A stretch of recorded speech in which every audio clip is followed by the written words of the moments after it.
kulanti wacan wanaagsan idil ahaantiin baa khiyaartanada qiimaha iyo qadarinta mudano waxa la soo gaaray hadaan hawadii soo marin jirnay war wixii dalka iyo guud ahaan caalamkaba naga soo gaaray oo si toos uga daawanaysan telefishinka caalamka ee nabad xaruntiisa dhexe oo ku leeyahay magaalada Tanjigtiga magacaygu waa Masuul Cabdiqaadir Faarax waxaana ay tabiyaha warka qodobada idin hayno kuwada ugu door karoona waxa kamid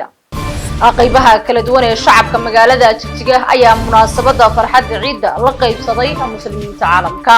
madal si heer saraha loo soo agaasimay ayaa ka dhacday hoolka shirarka ee Sayid Maxamed Cabdullaah Xasan ee magaalada Tanjigtiga dawladda Shiinaha ayaa ciidamada difaaca qaranka Itoobiya ugu deeqday talaalka xanuunka COVID-19